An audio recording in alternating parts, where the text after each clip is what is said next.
seorang guru. Dan saya yakin panjenengan semua juga adalah orang-orang yang sungguh-sungguh mempunyai roh keguruan itu.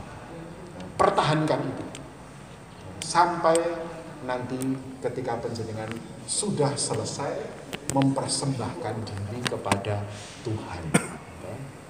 Nah, oke.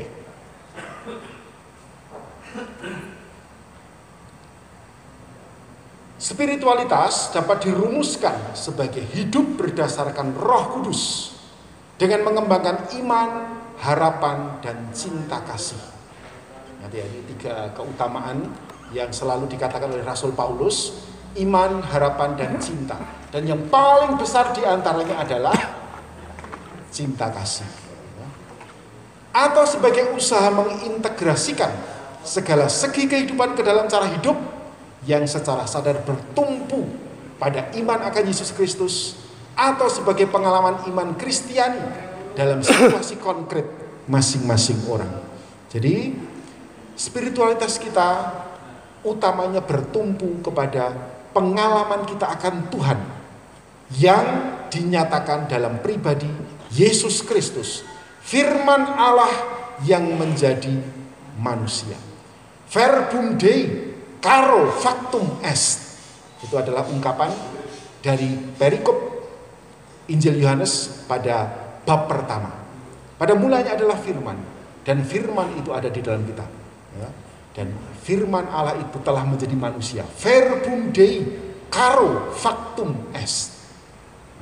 Jelas pernyataan iman dari penginjil Yohanes. Siapakah Yesus yang menjadi tumpuan utama spiritualitas Kristiani yang kemudian menjadi pendasaran bagi kita untuk melakukan karya-karya baik dalam seluruh hidup kita.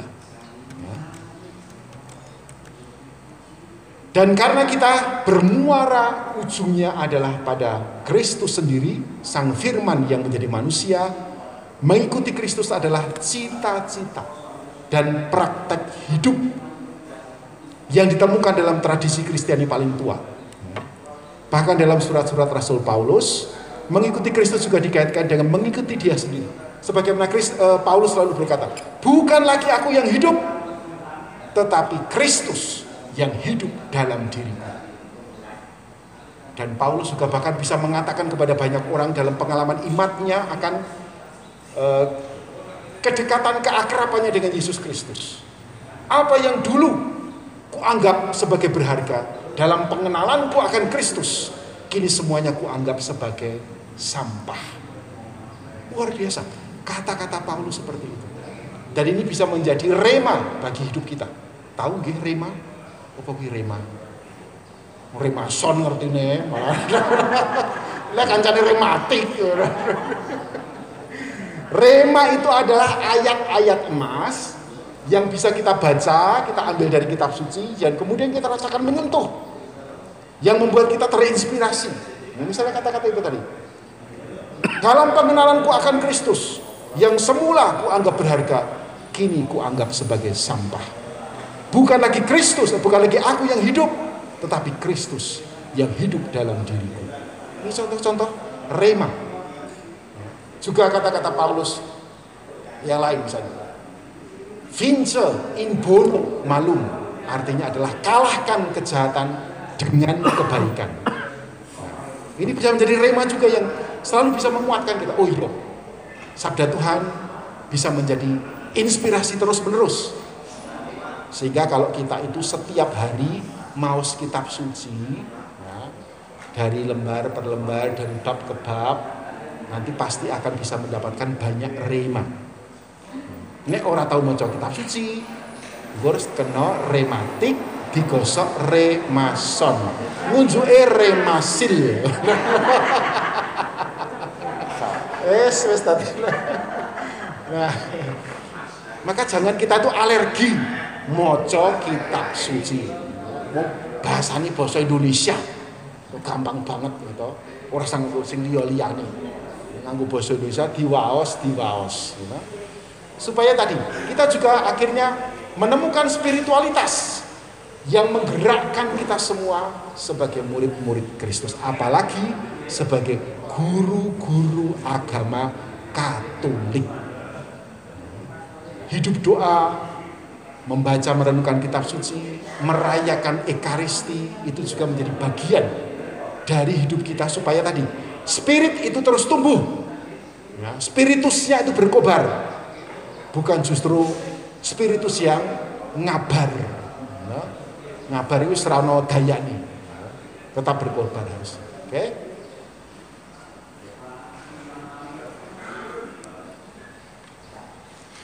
Dan Ibu Bapak semuanya, Injil-Injil secara khusus berbicara tentang mengikuti Yesus secara pribadi sebagai kesediaan melayani sesama yang membutuhkan dan mengikuti anak manusia melalui kesengsaraan menuju kemuliaan. Nah, akhirnya ujungnya dalam spiritualitas itu tiada lain kita mau nderek Gusti Yesus, napak tilas podo dalem Sang Kristus. Nah, jadi kita mengikuti Kristus itu sungguh-sungguh dalam hidup yang ini mau mempersatukan kita sendiri dengan Kristus, ya, agar kita nih seperti Kristus, imitatio Christi, itu dalam arti itu dalam bahasa Latin, menyerupai Kristus sendiri, bukan menyerupai dalam wajahnya, tetapi dalam semangat serta karya-karya Kristus selagi ia dulu ada di dunia, ya, imitatio Christi, menyerupai Kristus sendiri dalam mengikuti dia sebagai murid-muridnya. Oke ya. Nah, sekarang kita lanjut.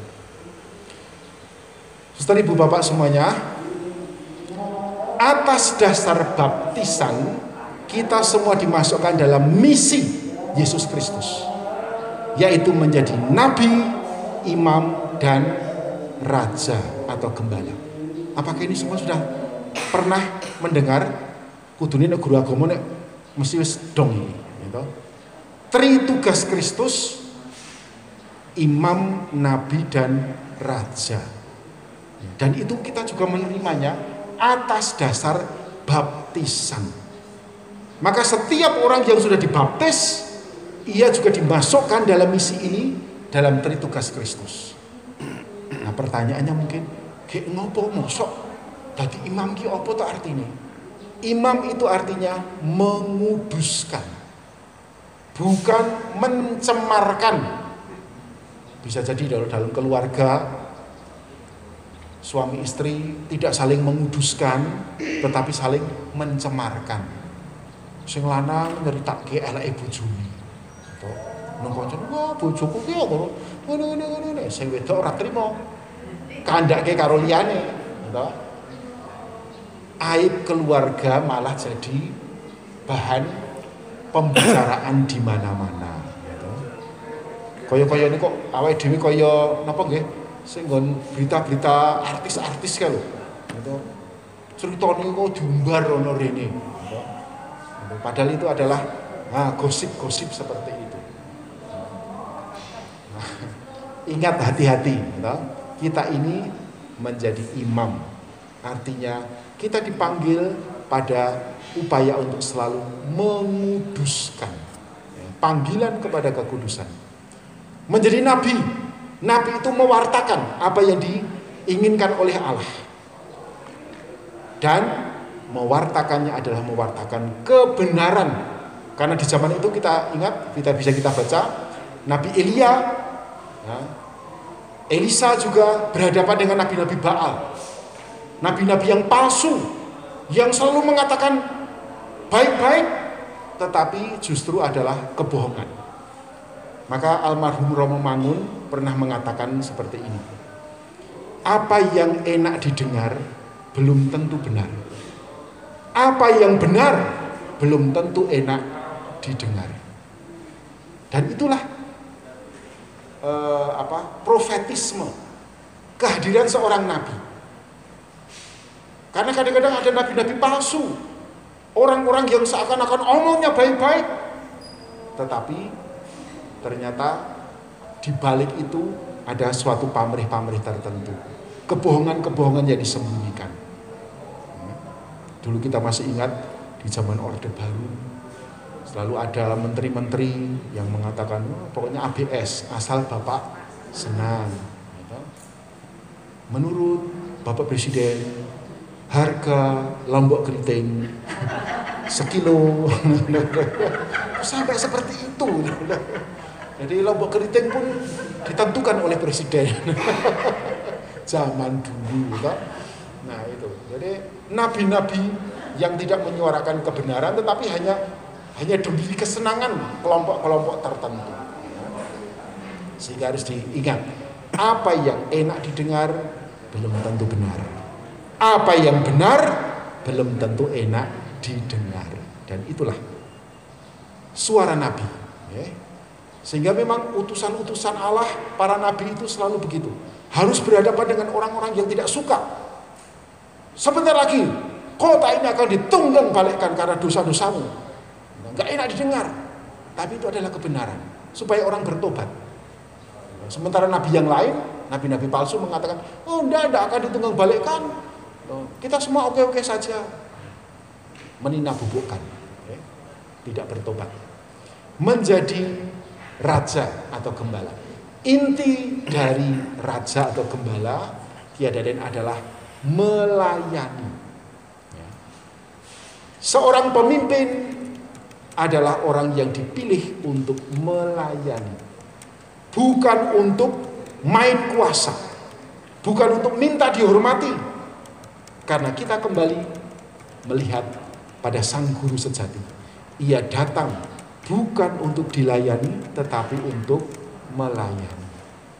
Ia datang bukan untuk dihormati, melainkan menghormati.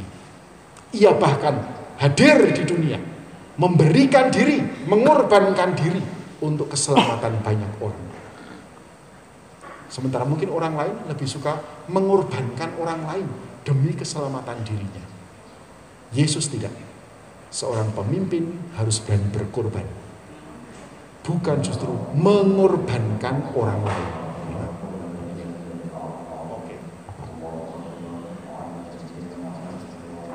Nah, apa sih yang menarik dari pribadi Yesus, sang guru ini, sehingga banyak orang ingin mengikuti dia?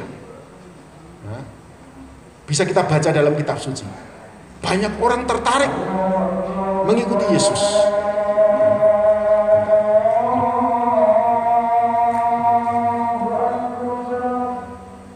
Sekarang skors dulu ya. Oke. Dari berbagai macam latar belakang, pemahaman maupun kayak gini, maka kita temukan ada dua bersaudara, Yakobus dan Yohanes, bersama dengan ibunya datang kepada Yesus. Perkenankan nanti anakku ini duduk di sebelah kiri dan kananmu di surga nanti. Lalu semua murid marah karena keinginan kedua murid itu melalui ibunya. Ibunya datang kepada Yesus dan minta supaya nanti pada saatnya boleh duduk di sisi kiri dan kananmu, ikut memerintah maksudnya. Nah, lain lagi Yudas Iskariot, yang dipercaya sebagai bendahara kelompok itu 12, tetapi ternyata menggunakan uang itu tidak dengan baik. Maka ketika ada seorang perempuan yang datang di hadapan Yesus, kemudian mengurai rambutnya, meminyaki kaki Yesus dengan minyak yang narwastu yang mahal, dan kemudian mengurapi dengan rambutnya itu, Yudas kemudian komentar, kenapa sih minyak narwastu yang mahal itu malah untuk meminyaki kaki? Sudah diberikan kepada orang miskin. Itu adalah cara bagaimana Yudas Iskariot mau mengalihkan persoalan. Ia bermasalah dengan keuangan, lalu mencoba menutupi masalah keuangan dengan kata-kata yang seakan-akan peduli kepada mereka yang miskin. Begitulah orang-orang bermasalah seringkali dengan cara-cara tertentu mau menutupi dirinya yang bermasalah, menunjukkan orang lain salah, dirinya yang benar. Ada yang penuh semangat, Ada pula yang patah semangat, ada yang setia, tetapi ada pula yang mengkhianati. Bisa jadi juga kita sebagai guru kadang-kadang tidak punya lagi semangat. Direwangi pirang-pirang sekolah, gitu. Cuan nih kok ora podo. Bonusnya kurang. Bonusnya kurang, gitu lah. Mangkat we bali malah gembos. Ya, bisa macam-macam dalam perjalanan kita, gitu. Menjadi guru berapa tahun dan seterusnya, penghargaannya kok sekian. Atau mungkin anak didik kita sudah menjadi orang-orang gede, aku kok isi tadi koyong ini, gitu. Ya itulah profesi kita memang akhirnya membuat kita banyak juga akhirnya berkorban. Gitu. Kita mungkin tidak seperti anak-anak didik kita yang sudah menjadi orang-orang hebat, tetapi kita berjasa tadi. Non scholae sed vitae decimus. Membuat mereka itu kemudian menemukan nilai-nilai kehidupan. Bukan semata-mata berbangga karena nilai akademisnya. Maka para ibu guru, bapak guru tidak usah patah semangat. Bahkan sudah ada lagu itu. Guru itu adalah pahlawan tanpa tanda jasa. Ini ya mosok tanpa tanda jasa terus. Nah, sekarang diganti.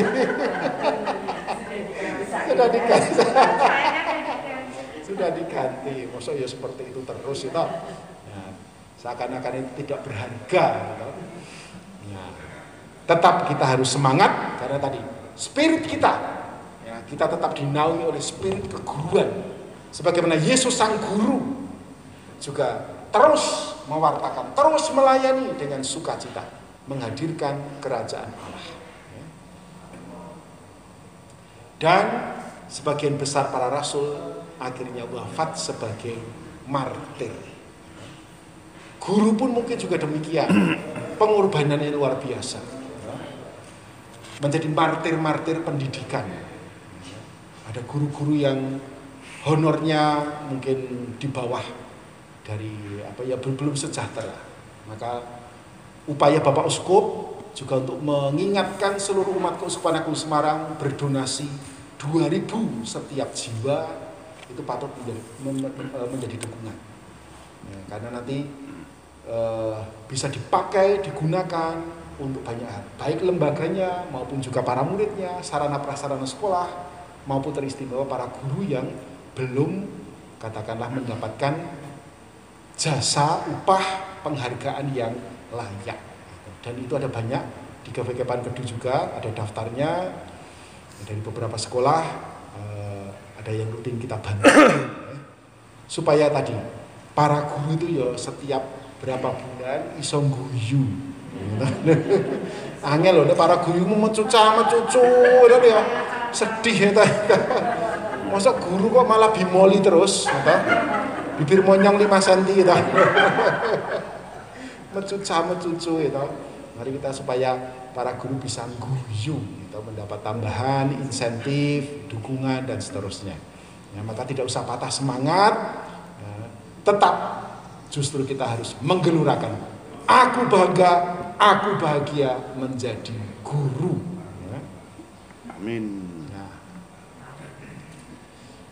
Nah, kita semua tadi dengan menunjukkan diri kepada Kristus Sang Guru, kita harus sentire cum Christo. Bukan kentire loh ya. Orang-orang kok ngajari kentir. Malah sentir lengo potro. Ini sentire. Nah, desa tadi sentir ya toh. Nah, ini sentire. Sentire itu lalu dalam bahasa Inggris menjadi sense, ya, rasa perasaan. Sense. Maka ada six sense itu indera keenam. Sentire cum Christo, sehati seperasaan dengan Kristus. Kristus yang hadir, Kristus yang mewartakan, Kristus yang peduli. Dia adalah guru bagi banyak orang. yang bisa merasakan keprihatinan-keprihatinan banyak orang yang di sekitarnya. Kita para muridnya yang mengikutinya juga harus sehati seperasaan dengan Kristus. Sentire cum Christo. Maka baca saja di kitab suci apa yang dilakukan oleh Kristus yang dicatat oleh para penginjil. Tadi saya katakan ini, Paulus sebagai seorang rasul yang semula dia adalah murid dari Gamaliel, seorang guru Farisi yang terkenal pada zamannya. Paulus adalah orang pinter, ya, encer, brilian. Dia bahkan kemudian ketika Stefanus dihukum rajam, ia ada di dekatnya dan ia mengatakan kesetujuan agar Stefanus dihukum rajam. Karena apa? Paulus yang waktu itu masih bernama Saulus merasa bahwa murid-murid Kristus yang disebut murid-murid jalan Tuhan itu mengganggu agama Yahudi. Saulus sebagai seorang Farisi, dia begitu membenci murid-murid Kristus. Bahkan dia meminta surat agar dia bisa menangkap murid-murid Kristus, menyeretnya ke penjara dan menghukumnya. Dan dalam perjalanan ke Damsyik, kita bisa baca, ia akhirnya jatuh dari kuda setelah ia mendapatkan penglihatan tertentu dan Yesus menangkap dia, memilihnya sebagai rasul bagi segala bangsa. Suatu transformasi yang luar biasa, dari pembenci menjadi orang yang punya hati, dari seorang yang memusuhi justru kemudian mewartakan kebenaran iman. Maka Pak Joko, Mbak Ima tidak usah bingung, Paulus pun juga bertransformasi. Matematika guru agama aku hebat gitu. Guru olahraga iso mulang agama, hebat ta. Gitu. Ora kabeh guru agama iso ora kabeh guru agama iso mulang olahraga. Nek guru olahraga iso mulang guru agama. Nah, ora kabeh guru agama iso matematika. Guru matematika malah iso mulang agama. Itu kan luar biasa. Transformasi gitu. Ada perubahan yang membuat orang lain juga menemukan sesuatu. Paulus pun demikian. Ia ditransformasi oleh Kristus dan kemudian dalam suratnya yang kedua kepada Timotius ia mengatakan ini, "Sio kui credidi." Aku tahu kepada siapa aku percaya. Pengalaman iman Paulus memang luar biasa. Maka Bu Bapak Saudara-saudara silahkan nanti bisa mengambil, membaca surat-surat Paulus. Ya, ada begitu banyak rema di situ. Ayat-ayat emas yang bisa memotivasi kita juga untuk seperti Paulus yang bersemangat mengikuti dan mewartakan Kristus sampai akhir hidupnya ketika ia kemudian dipenggal di luar kota Roma. Sio kui credidi, kata-katanya luar biasa. Aku tahu kepada siapa aku percaya. Dan mengikuti Kristus tiada lain adalah tinggal di dalam Kristus dan berbuah. Yang digambarkan seperti pokok anggur dengan ranting-rantingnya yang tidak menyatu pada ranting, pada pokok itu, maka akan kering, mati, dan tidak akan menghasilkan buah. Kita mengikuti Kristus artinya kita juga tinggal di dalam Kristus, menyatukan diri dengan Kristus. Bahkan bukan kita menyatukan, tapi Kristus yang menyatu dengan kita. Setiap kali kita merayakan Ekaristi, menyambut komuni kudus, Kristus mau menyatu dengan kita. Yang penjenengan dahar sambel pete, kuwi efeknya apa? Mambu. Nek dahar jengkol efeknya iso jengkolen. Iso jengkolen. Nek jengkol iso jengkolen, nek pete urung mesti peten. Nah, kalau kita makan lombok saja sudah kadang-kadang juga ada suara gitu. Pitakoni, yen ae dhewe nampa slira dalem. Terus piye? Efeknya apa? Ya, sosok malah kok mu tipis. Ora ono rasane. Mending mangan tempe karo tahu. Nek mangan sambel gitu, mangan kuih dari itu dan sebagainya, ada efek tertentu yang kita rasakan. Pertanyaannya, Setiap kali Kristus menyatu dalam kita yang kita sambut dengan penuh hormat dalam wujud hostia yang kudus. Apa efeknya? Nah, ada yang merasa damai, ada yang merasa kemudian juga lega, ada juga yang merasa wargen. Pro diakon sih paling akhir paling entek-entek. Masih kata ya Romo. Nah, ya ini jadi bukan hanya kita yang tetapi justru Kristus yang mau hadir dalam diri kita. Maka ibu bapak, saudari-saudara, kalau kita tuh setiap kali merayakan Eucharistia dan menyambut Komuni Kudus, berikan waktu sejenak untuk hening, berdoa hening, supaya yang kita sambut Kristus yang menyatu dengan diri kita juga menjadi daya yang menguatkan. Memang yang namanya doa kadang-kadang tidak menyelesaikan semua masalah, tetapi dengan doa kita kadang dibantu dalam menghadapi aneka peristiwa. Sekalipun gelap, tetap masih bisa melihat terang. Sekalipun banyak persoalan, tetapi masih mampu melihat harapan. Sekalipun kita ada dalam situasi yang tidak menguntungkan, kita tetap mampu menemukan jalan keluarnya. Doa memang tidak menyelesaikan segala-galanya, tetapi membantu kita untuk menyikapi dalam iman dengan lebih baik. Ya. Maka jangan pernah melewatkan, menyepelekan yang namanya doa. Ya. Kadang-kadang hanya sepele kok sembayangan ini. Gusti, dinten menika kula matur nuwun sampun dipun paring wekdal pertemuan wonten ing Kemenak Magelang. Matur nuwun senekipun eco. Luar biasa teman-teman. Mugi-mugi mejang-ejang tasih wonten snack ingkang eco. Ya. Tapi kita membangun komunikasi dengan Tuhan itu dengan cara-cara yang sederhana. Tidak usah begitu abut. Kadang-kadang itu saat sembahyang abut rasanya. Padahal komunikasi dengan Tuhan dalam hal yang sederhana, dengan cara bicara kita yang sederhana, seperti seorang sahabat ya, yang dekat, omong-omong biasa.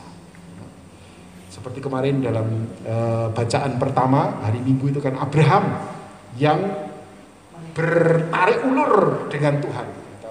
Mau dibinasakan enggak itu, mau dihancurkan enggak kota itu. Kalau ada 50 orang yang benar, mau sok dibinasakan. Enggak. Kalau 40, 30 sampai pada kemudian 10. Tapi ternyata tidak ada 10 orang yang benar. Keluarga Lot yang benar kurang dari 10. Maka kemudian hancurlah. Ya. Oke. Nah, kalau kita sungguh tinggal dalam Kristus, Kristus ada dalam diriku, maka kita harus bertransformasi agar tadi imitatio Christi semakin menyerupai Kristus yang terus mewartakan kerajaan Allah, yang peduli kepada yang menderita, yang hadir untuk membebaskan, yang hadir untuk mengampuni mereka yang bersalah. Sebab ia diprotes oleh orang-orang Farisi waktu itu. Kenapa gurumu datang kepada orang-orang berdosa? Padahal memang waktu itu yang namanya guru-guru ya, itu tidak boleh dekat-dekat dengan orang pendosa. Seperti orang Jawa mengatakan ojo cedak kebo gupak. Gitu. Nah, iki wong itu kebo gitu. Iki wong itu kebo. Nah, Yesus sudah mengatakan, aku datang bukan untuk orang sehat, ya, tetapi aku datang untuk mereka yang berdosa, supaya mereka selamat. Nah itulah. Banyak orang merasa tidak dirinya sehat, tetapi padahal dia penuh penyakit. Banyak orang merasa suci, padahal dia berdosa. Ya, tidak mawas diri, maka tidak mampu untuk mentransformasi diri. Oke. Nah, akhirnya kita mau nyanyi lagi. Oke. Kita mau nyanyi dalam permenungan kita sebagai seorang guru. Ya, kita juga mau mempersembahkan hidup kita kepada Tuhan dalam karya pelayanan. Maka jadikan hidup kita yang sekali ini berarti. Ya, menjadi kesempatan terus-menerus. Mantapkan diri mengikuti Kristus, mewujudkan itu dalam karya pelayanan kita sebagai seorang guru yang sehati, sepikir, seperasaan dengan Kristus sendiri. Sentire cum Christo. Ya. Pribadi sang guru ya, hendaknya juga menjadikan kita hadir dalam 3 hal ini.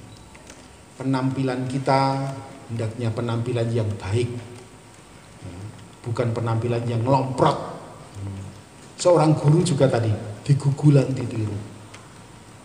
Apa yang digerakkan hati, gerakan jiwa dan semangat itu juga menyatu dengan sang guru itu. Karena kita mau mengikuti Kristus, sang guru menjadi pedoman bagi pelayanan kita setiap hari. Dan sebagai seorang guru, kita semua juga pada dasarnya adalah pelayan-pelayan pendidikan. Dan ciri pelayan seperti itu.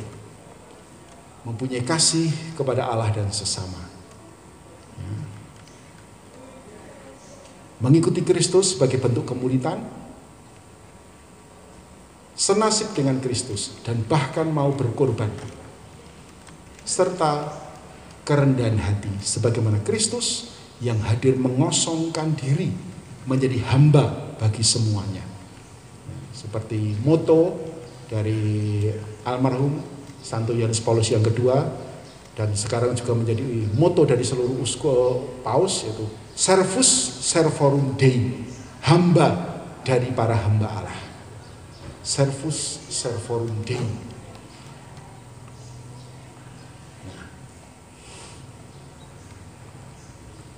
Pelayanan membutuhkan ini, sebuah totalitas.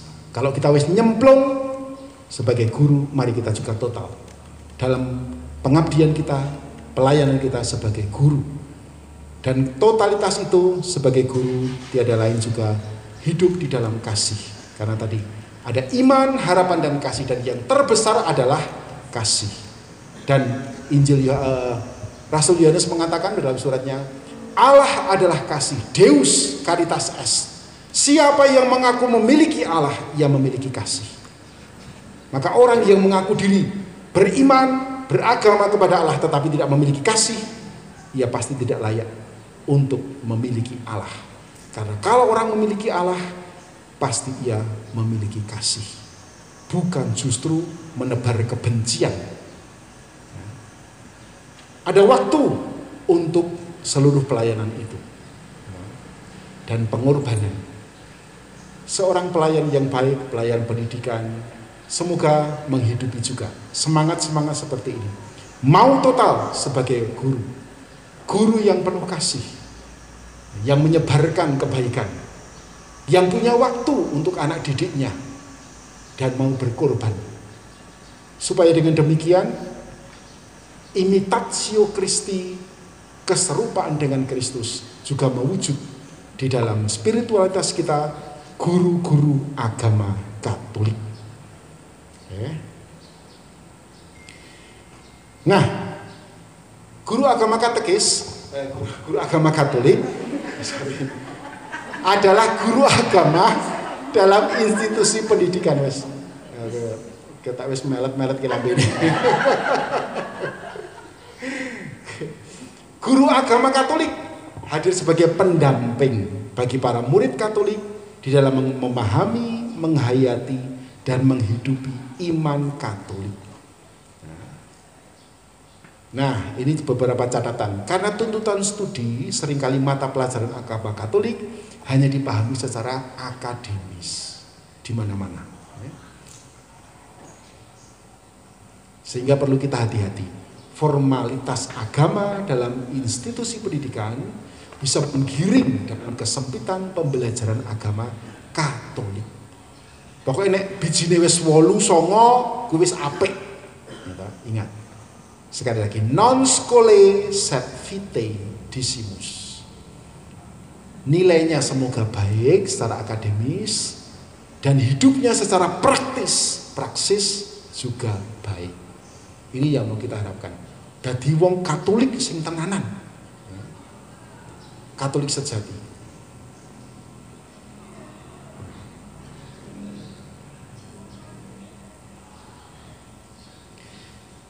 Kita bersyukur bahwa di Indonesia pelajaran agama tetap dipandang penting dalam kurikulum pendidikan. Ini berbeda dengan Singapura. Ya. Yang Singapura sudah menjadikan agama itu ranah pribadi, bukan ranah formal pendidikan. Ya, maka agama itu urusan masing-masing, bukan urusan negara. Kita tetap bersyukur bahwa agama tetap dipandang penting dalam hal ini. Ya. Di satu sisi pelajaran agama Katolik sangat strategis dalam menumbuh kembangkan dan merawat iman siswa-siswi Katolik. Di lain sisi, pelajaran agama Katolik melalui tuntutan institusi pendidikan demi adanya nilai formal. Jadi selalu dalam tegangan.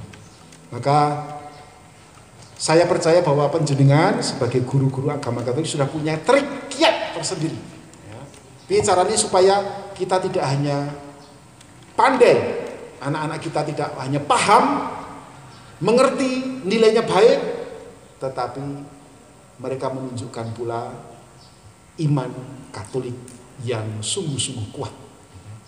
Karena siapa lagi yang bisa kita harapkan dari anak-anak kita itu?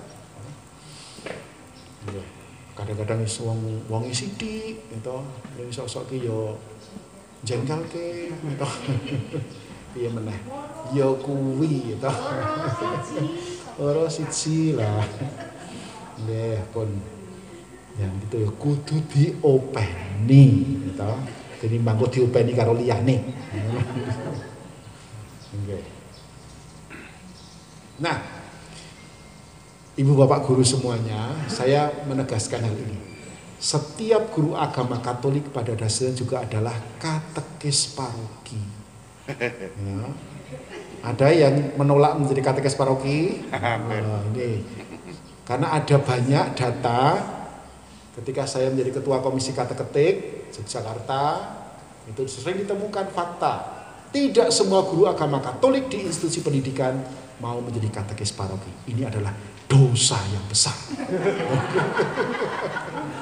Nah, dosane wes rata apura wes.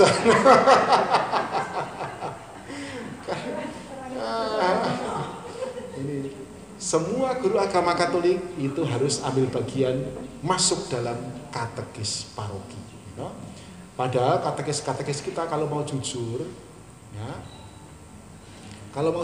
faktanya betul. Ada katekis paroki yang punya niat, semangat luar biasa, meskipun tanpa ilmu yang memadai, bayangkan. Ya.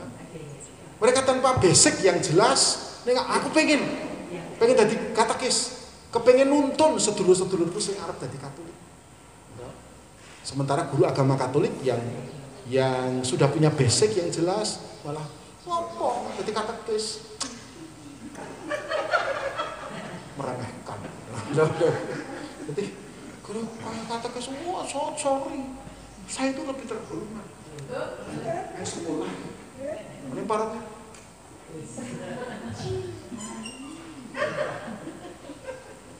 ya ono guru agama Katolik sing ngono kuwi, oh hati-hati. Yes. Rakai misa. Tak blonyo minyak suci di sana. Jangan sampai ya. Ini kita harus masuk di sini menjadi katekis paroki.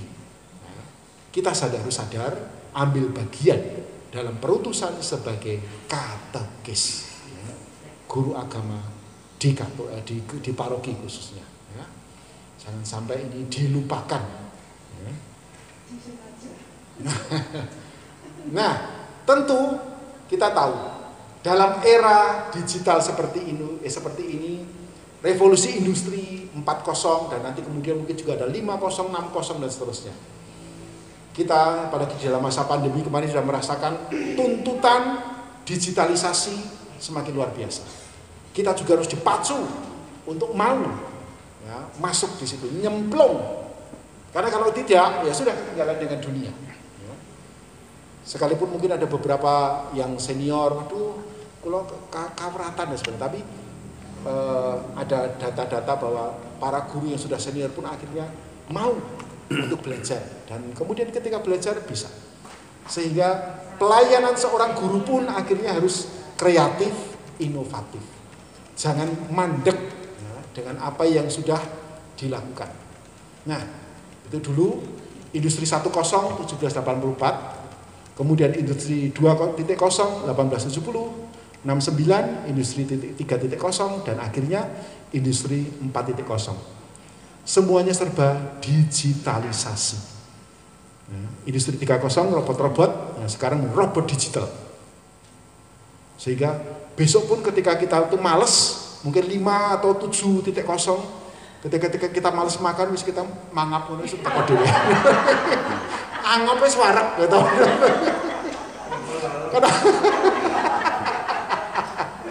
Karena begitu mudahnya, gitu, ditingkatkan terus ya. Itu sebuah upaya-upaya terus inovatif, kreatif, gitu, yang menggugah kita bahwa dan anak-anak kita sudah jauh lebih cepat daripada kita semua. Kita pahami itu. Nah, bayi saiki procot wis sekelani HP, gitu. Nah, luar biasa. Gitu. Itulah percepatan dari yang namanya revolusi industri. Ya. Kalau kita tidak menanggapinya, sudah kita akan ketinggalan zaman. Okay. Dunia sudah bergerak, digitalisasi menjadi bagian dari keniscayaan kita, dan mau tidak mau akhirnya kita harus mau beradaptasi, terus-menerus belajar, kreatif, inovatif. Adaptasi ini menjadi penting. Kalau kita tidak bisa beradaptasi dengan baik, ya sudah, terlewatkan semuanya. Sehingga kalau penjenengan mempunyai HP yang dikatakan smartphone, jangan sampai HP-nya yang smart, usernya yang goblok. Wah, HP-nya canggih, tetapi penggunanya mau iso WA, karo buka YouTube, orang optimal. Jangan sampai itu tadi. HP-nya smart, kita malah unsmart, gitu, eman-eman. Oke. Kalau tadi sentire cum Christo, akhirnya kita ada sentire cum ecclesia. Sehati seperasaan dengan gereja, khususnya Keuskupan Agung Semarang. Ibu bapak guru semuanya, ini saya sampaikan supaya kita semua juga memahami bahwa Keuskupan Agung Semarang itu dalam gerak yang sekarang terus-menerus mengajak kita untuk berdinamika, maju. Ya. Kita harus paham bahwa sebagai guru-guru agama Katolik, kita juga masuk di dalam dinamika Keuskupan Agung Semarang ini, yang mempunyai rencana hidup Keuskupan Agung Semarang 2016 sampai 2035. Semua sudah pernah membaca, sudah pernah mendengar? Sudah. Ardas Keuskupan Agung Semarang? Sudah? Semoga sudah. 5 prioritas garapan dalam Ardas itu apa ayo? 5 prioritas bidang garapan yang sekarang: kekatolikan, kerasulan, kebangsaan, sinergitas, dan profesionalitas. Ya, ini 5 bidang garapan yang kita olah dalam Ardas Keuskupan Agung Semarang untuk 5 tahun ke depan, 2021 sampai 2025. Pervikepan sebagai pusat penggerak dan pelayanan pastoral, paroki, wilayah dan tempatku berdomisili harus aku ketahui. Nah, guru agama malah ora cawe-cawe ning paroki, orang ngerti paroki nih, orang ngerti lingkungan nih. Aduh, ini tanda-tanda kiamat. Jangan sampai ya. Nah, ini kita mempunyai ini RIKAS, visi misi strategi sampai 2035. Visinya adalah terwujudnya peradaban kasih dalam masyarakat Indonesia yang sejahtera, bermartabat dan beriman. Paling tidak, ini tidak usah dihafalkan, tetapi paling tidak Anda sudah mendengar. Tadi sejak Bapak Uskup suatu kali bertanya kepada guru-guru agama Katolik Kabupaten Magelang, sudah pernah membaca, sudah pernah mendengar ada RIKAS? Dereng, VKP sopo? Saya dijenggung aku dah. VKP ora tau ngopo-ngopo. Nah. Ya, ada misinya, juga ada strateginya.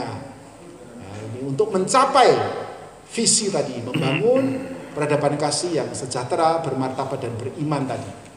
Ya, dan strateginya ada 8. Ya, misinya ada 5 dan visinya ada 1. Ya. Oke, supaya kita tahu bahwa kita dalam dinamika bersama seluruh keuskupan kita. Nah, di sini lihat.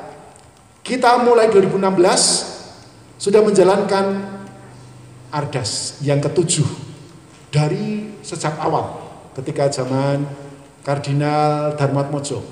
Ya, kita sudah memulai Ardas itu.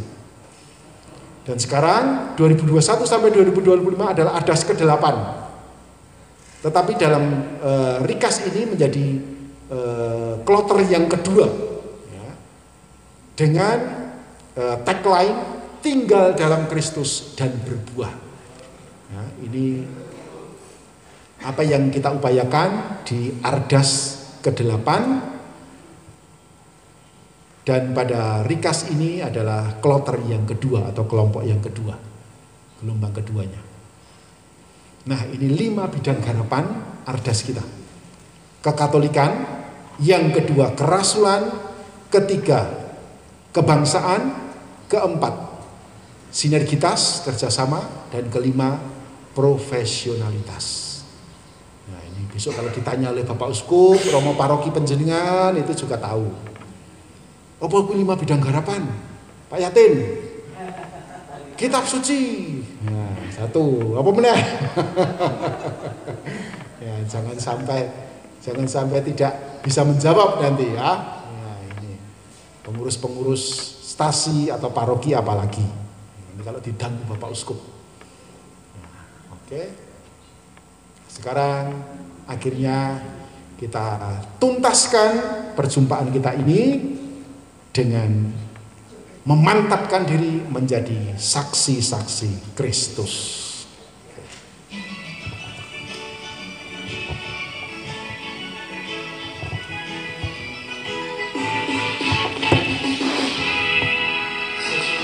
Dirimu diselamatkan, jadilah saksi Kristus.